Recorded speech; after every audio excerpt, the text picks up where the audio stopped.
Hi there, welcome back to the Gardens and Graveyards channel. My name's Charisma. We're meeting in the studio again. We're going to make a flower arrangement using stems that are going to bloom. So we're going to force these flowers to bloom. And you probably recently saw me make an arrangement exclusively with Edgeworthia branches that were already in bloom, which is a really fun way to use flowering branches, but they don't last quite as long. And you don't get to see the magic of them blooming in your home. So, um, the only caveat to this is it takes 2 to 3 weeks for these buds to fully come into their bloom cycle, even inside. But it also allows you to experience the blooms before you would out in the garden, which is kind of a fun thing. So, for my purposes, I have been providing floral arrangements for the Tibetan monks that are in town for 3 weeks in our county, which is like such a huge blessing because they're usually only here like 5 to 7 days. So we're 2 weeks out from the very last ceremony, and what I would like to do, I'm hoping, I mean, we'll see, because it could be 3 weeks, I don't know, but some of these are really ready to, very close to popping open. So I'm hoping at least like 70% of them are in bloom by the time the ceremony happens. Um, but this is going to be kind of a two-part video. I'm going to share this part with you, and then at the end of the video I will share with you when they bloom and how they look. So I have multiple flowering branches in here, and we'll go through each one and give you some I'll throw up some pictures of what they look like today, what they would look like in their full bloom cycle, and like what size they are and all that, the stats, the fun stats on all the plants. As I'm arranging them. But I will say this: there's a few different schools of thought when it comes to forcing branches inside. Some people swear by cutting the stems underwater and immediately getting them into the fresh water. Some people swear by warm water. Some people swear by using a small hammer and crushing the end of the stem to expose more cambium. I agree with getting as much cambium exposed as possible and getting them quickly in fresh water. I'm not going to mess with cutting them underwater. And what I was taught when I went to school as a horticulturist, what I was taught was to split the stem up the center, excuse me, just a couple of inches, and that exposes a lot of the cambium. So I'll show you what I mean in just a moment. Let's trying to decide what I'm going to start with. I think I'm going to start with the smaller branches just to um, create sort of a network frog situation happening. It's just a drop of water caught my eye. So these smallest branches right here that are very, very branchy are winter hazels. And they've got a much smaller twig like um, structure, and all these little buds will bloom this beautiful light buttery yellow. All right, let me show you what I mean by cutting the stem up the center. So you see where this stem has been cut. What I'm going to do is take my pruners and center it, or line it up with the center, and I'm just going to cut down the middle. And so now you see that this has been split, and all that cambium exposed in the middle there can soak up the water. And then, of course, I'll want to have a fresh cut on the bottom too. So right before I put it in the water, can just do that. It's still split in the center. So it's not.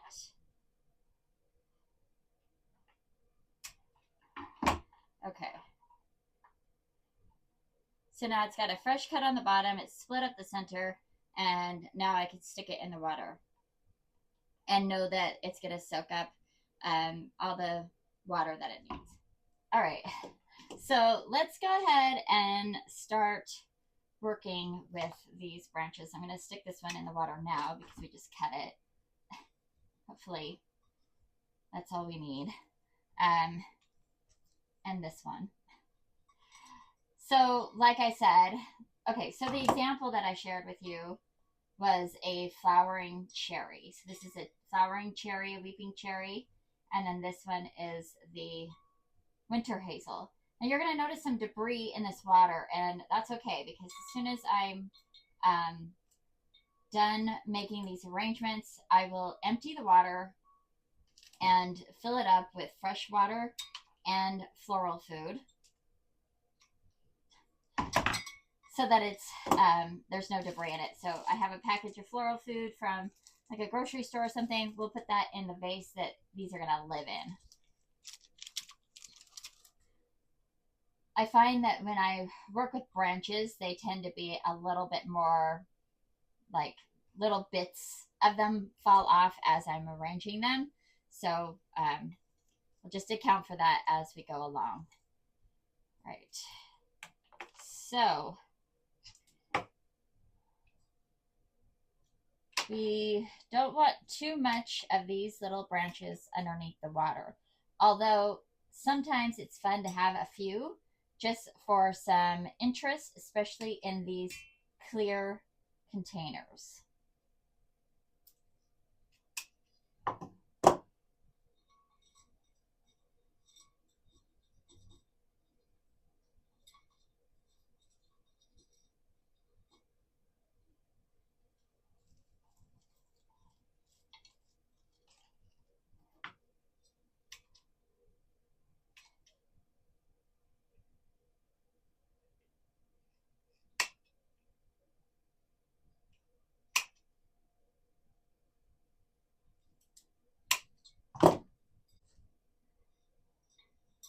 So when you're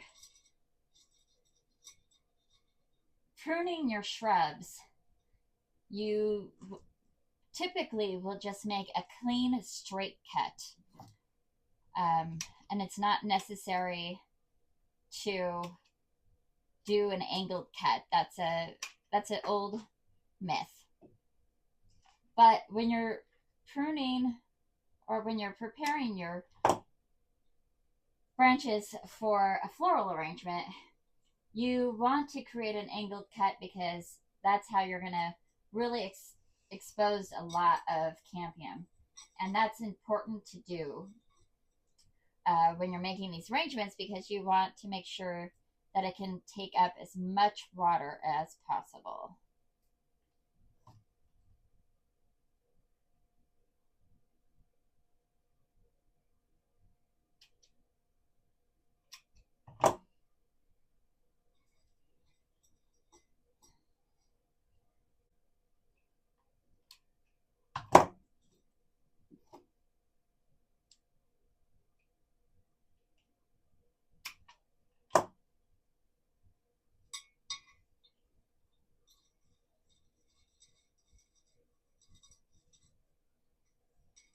And personally, I'm not a fan of stems being at different heights. I like them to all be kind of as close to the bottom as possible when I'm making these arrangements because I just kind of like that uniform network look in there.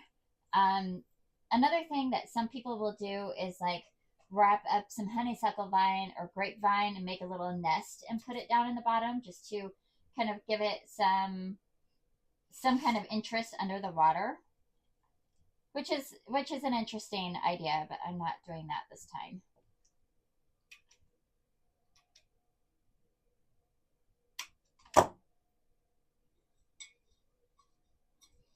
Okay, I feel like that's a lot of little branches, and I'm going to save one or two for later in case I want to kind of incorporate them in other spots. So let's move into the next size, which I think is the cherry. Okay, let's see if I can move this. I feel like I'm hiding behind a jungle of branches. I'm gonna clear this off here.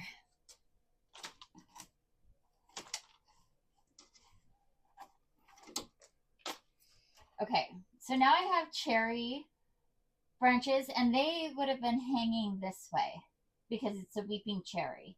So we're going to be planting that or placing them upright, which will kind of make them, it'll be a little unusual for them. There's tons of little spurs that would bloom, but I don't really want them blooming underwater. And I don't really want these like really hard edges. I just want these little clusters of blooms at the top.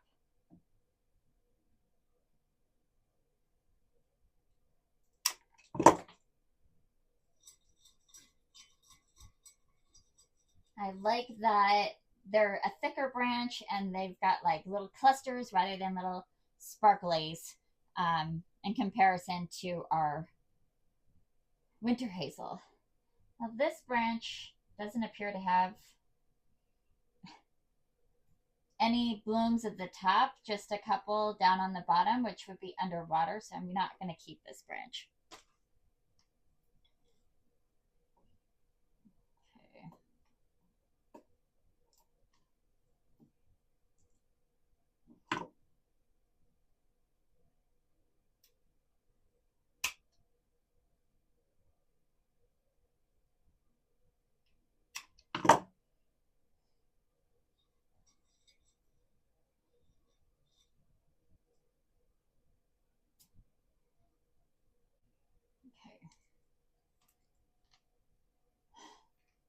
I can't find them. I don't know what that is. Oh, this one. Oh.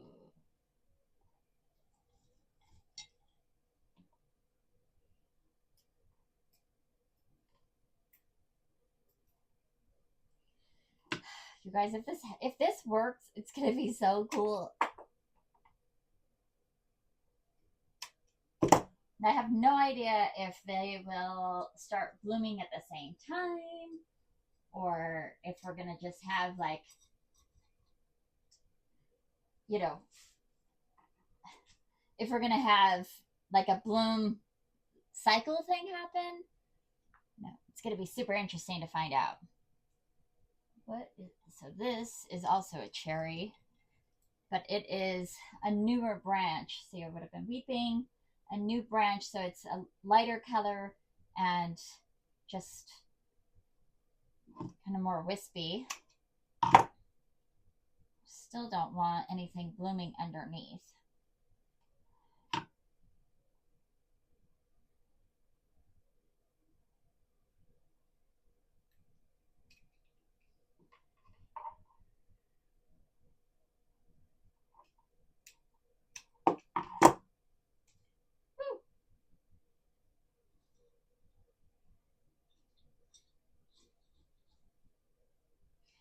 Fun.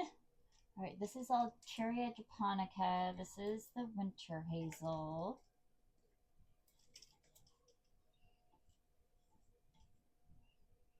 I think we've got all of our cherries in there now. So then the next selection we're going to have this is looking so wintry. It's just very strange to make an arrangement like this. I don't know. I'm trying to embrace it. Envisioning the future. Okay. So the next piece that I'm going to work with, or the next type of flowers that I'm going to work with, is Canomalies. Now, Canomalies is one of my absolute favorite shrubs. It is just, it has a special place in my heart, and I'm really excited to use it. I think I'm gonna want it as tall as, oops, this one. I think this will work here. Again, taking all the buds out from where it would flower. Like there's a flower trying to open right there. Let's see if that's going to go above the water line. Hopefully.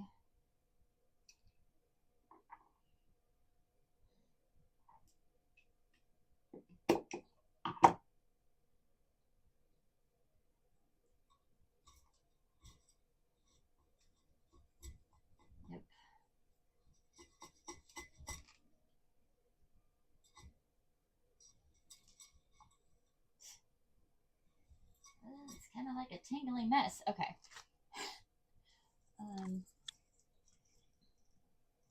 This one is super long and pretty squirrely looking. We're definitely not going to keep these old leaves.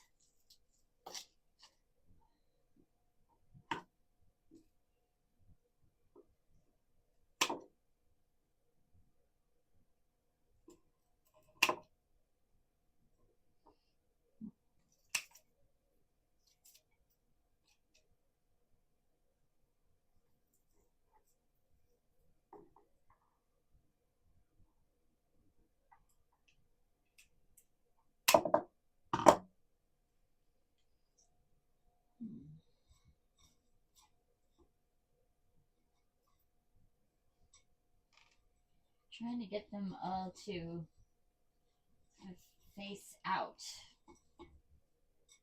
as much as possible.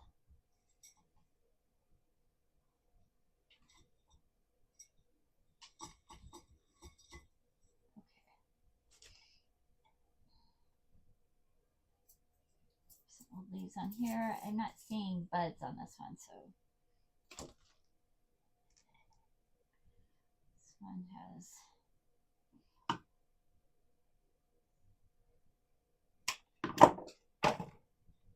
put these short ones right on the edge and see if they bloom or not.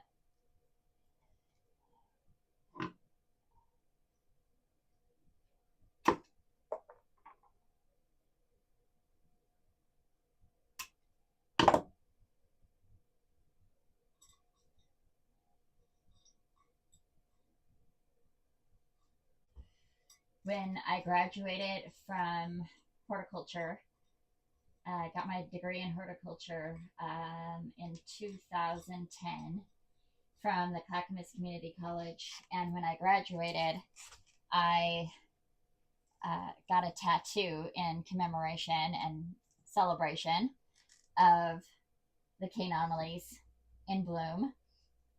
And I actually chose to have, traditionally the cane anomalies are like a salmon color. And I decided that I would, salmon's really not my color. So I made the tattoo red. And then later on in life, I discovered that there was a red variety by Proven Winners, a double blooming red, which is what I ended up buying for our garden when we moved here. It's one of the first plants that we knew we wanted in this garden. I don't think it was by any stretch the first one that we planted, but it was like high on the priority list of the ones that we wanted in there. It's another bud opening.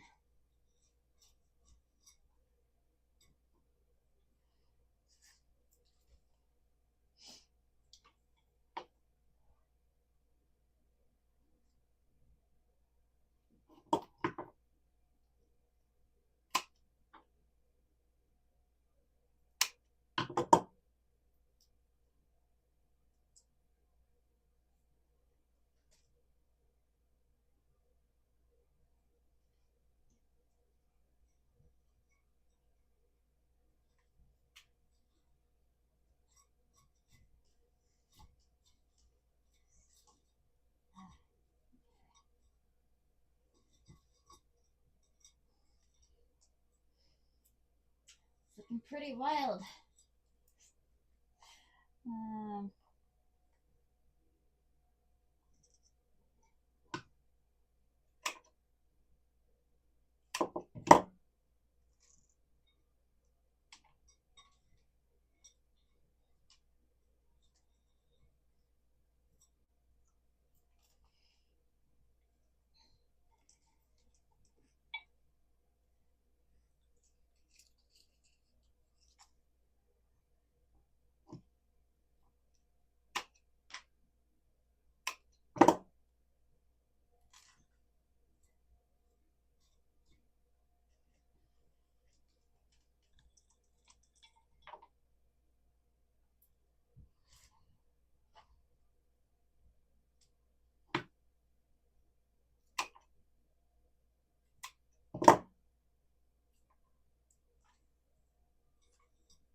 Okay, then I think these are all Curia japonica with the exception of this winter hazel branch.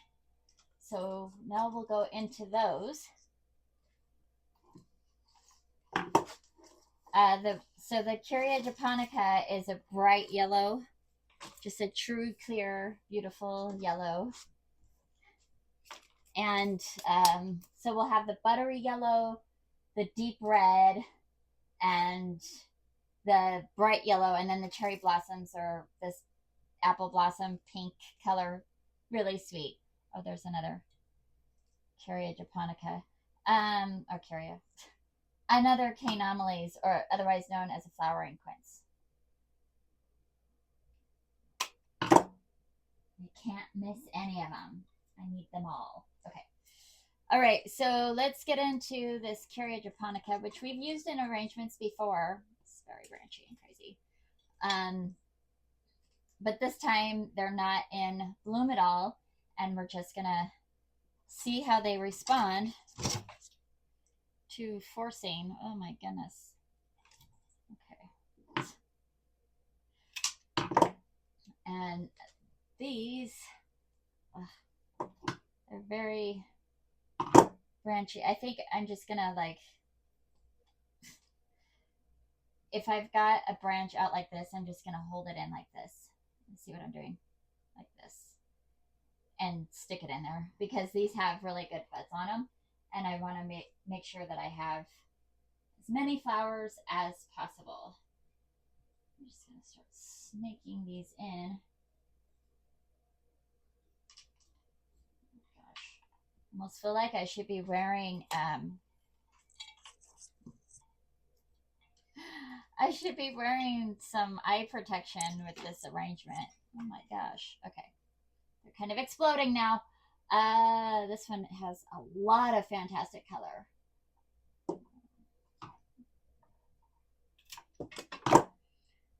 But we don't need any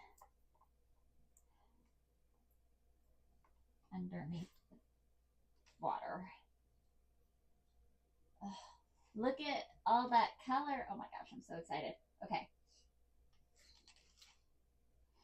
So just like falling out left and right. Oh my gosh. Okay.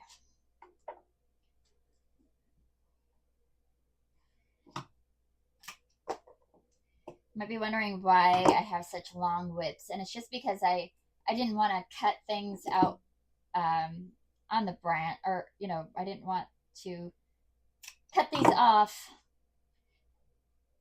in the garden in such a way that it looks weird on my plant. So I had to take full stems off. And then anything that's like not gonna bloom, I'm gonna take those off.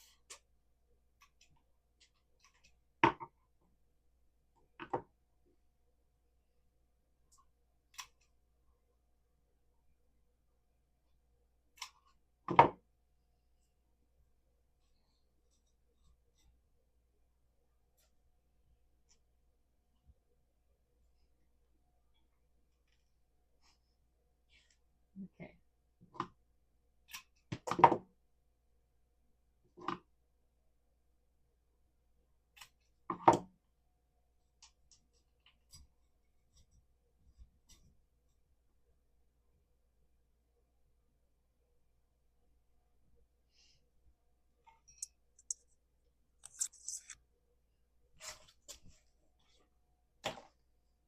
Just making sure I didn't drop any other ones. Okay, now these are a little bit shorter. And again, really kind of sporadic. So I'm just going to hold them up like this and stick them down into the center so that we can still enjoy the blooms, but they're not super crazy.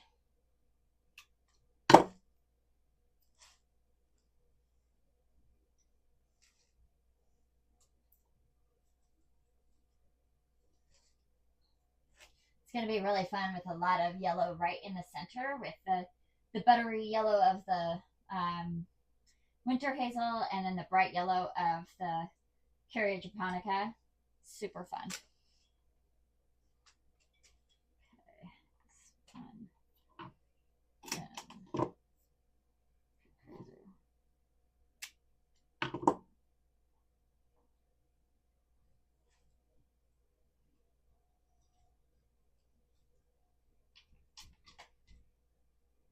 That fills in that space nicely. Okay, this one, even though I've been doing this, it doesn't really work as well with these upper branches. So what I'm going to do here is do that with this one. I think that's going to work. I'm just going to take these little branches off of here and see if I can work with that. That way I just have these little guys, and I'll just put them around the edges.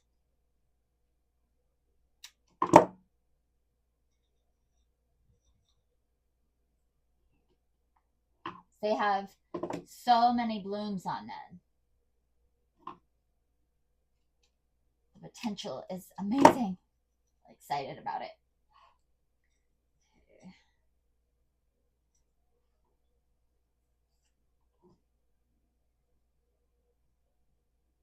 These little branches are so much harder. I should be using smaller pruners, I think.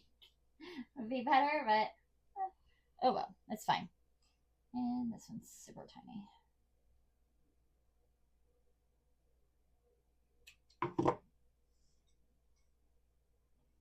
Yeah, that might be too tiny. It's not even gonna get in there. Okay, so then I just have this one last piece, and I can either divide it up. I could just jam it in there. I think I'm just gonna jam it in there, but I want to see where it's gonna go before I make the cut.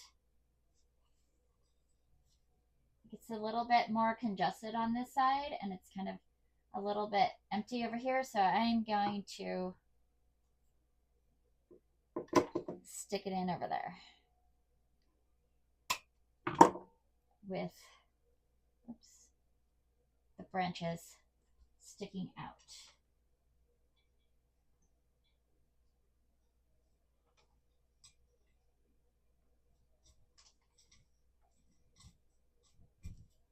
There we go. All right. So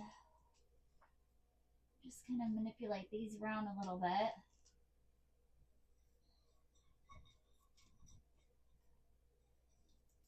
This is like super interesting. Looks like something a bird would put together. Got little tiny cherries, but see, they're too short. I might put these in a little bud vase and see what happens. All right, so what I'm going to do is I'm going to empty this water. I'm going to get fresh water. We'll put the fresh water in this container together so you can see how I do that.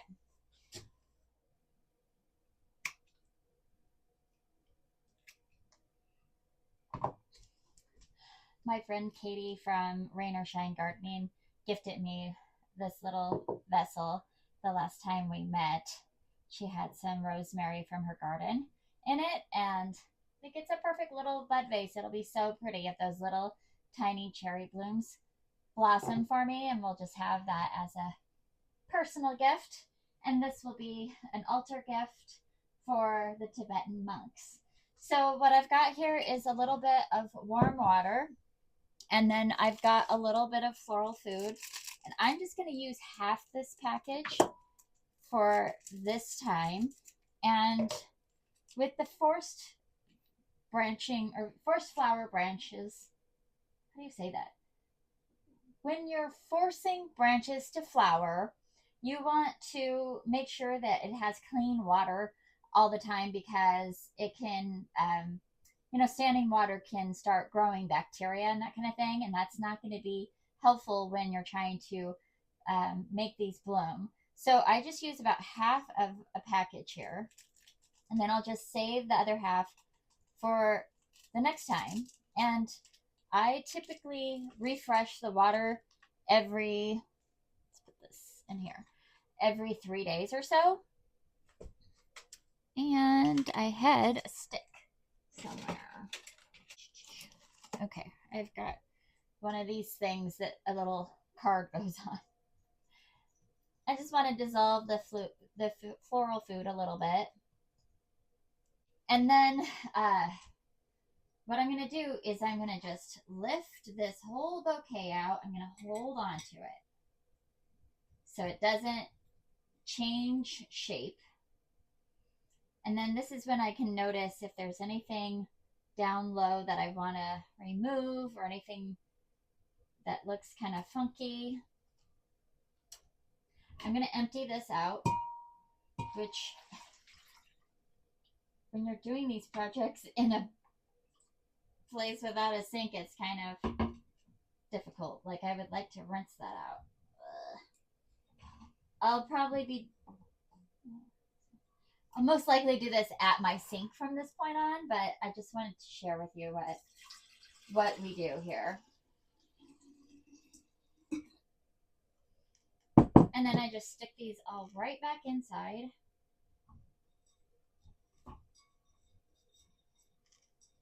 And I just kind of go through and make sure all the stems are all underneath the water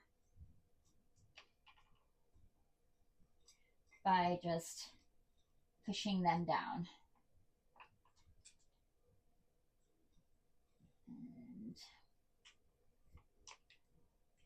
And then we can just kind of make sure that there's not any adjustments. I'll put this in here because I don't trust the flimsy drip tray. Okay. So there we have it. That is our forced flower arrangement. Really excited about it. I haven't done one of these in a really long time. The first time I ever did one was with a K-Anomalies, with a flowering quince. And it was such a blessing. I'm going to call this good, and I will update you as it starts blooming, and we will see what it looks like in the end. I'm excited, and I can't wait to share. So, keep watching. At the end of this video, I'm just going to kind of do a reel of the progression of how this arrangement starts blooming and acting. So I hope you enjoy that, and I hope that you're celebrating your life, and we'll see you soon in the next video.